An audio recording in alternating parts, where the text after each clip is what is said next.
पर विचार किया जाए। जो सदस्य इसके पक्ष में हाँ गए, जो सदस्य विरोध में ना गए, अब मतदान। बुधवार को मैराथन चर्चा के बाद वक्फ संशोधन विधेयक 2025 को पारित कर दिया गया। केंद्रीय मंत्री किरेन रिजिजू ने लोकसभा में बिल पेश किया, जिसके बाद इस पर देर रात तक चर्चा हुई और फिर वोटिंग हुई। देर रात करीब 1:56 पर लोकसभा अध्यक्ष ओम बिरला ने ये ऐलान किया। पक्ष में 288 वोट पड़े, विपक्ष में 232 वोट पड़े। माननीय सदस्यगण, शुद्धि के अद्यतन मत विभाजन का परिणाम इस प्रकार है।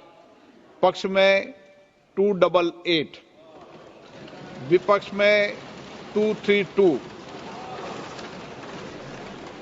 प्रस्ताव स्वीकृत हुआ और विधेयक यथा संशोधित पारित हुआ।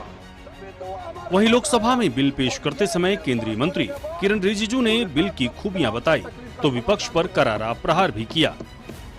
उन्होंने गुमराह करने का कोशिश किया गया है। ये मैं कुछ केसेस आपको बताना चाहता हूं। सर, आप देखिए आर्टिकल 25(1) क्या कहता है।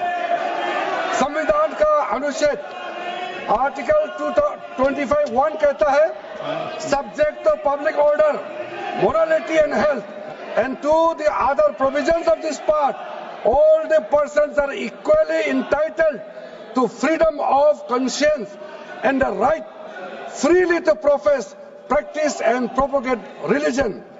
सर, गवर्नमेंट किसी भी धार्मिक व्यवस्था को, किसी भी रिलीजियस इंस्टीट्यूशन, कोई धार्मिक काम में हस्तक्षेप करने नहीं जा रहा है। ना ही वक्फ बोर्ड किसी धार्मिक स्थल का व्यवस्था में कोई भी तरीके से हाथ डालने का प्रावधान है, बिल्कुल नहीं है। सर, आप अगर हम कोई नमाज, सर ये क्या झूठ बोल रहे हैं अध्यक्ष महोदय जी।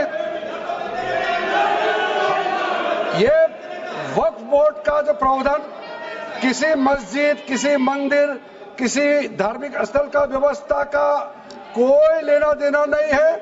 ये सिंपली एक प्रॉपर्टी का मैनेजमेंट का विषय है। वक्फ बिल पर मोदी सरकार को जिसकी उम्मीद थी, वो पहला काम पूरा हो गया। जी हां, विपक्ष के विरोध के बावजूद लोकसभा से वक्फ संशोधन बिल आसानी से पास हो गया।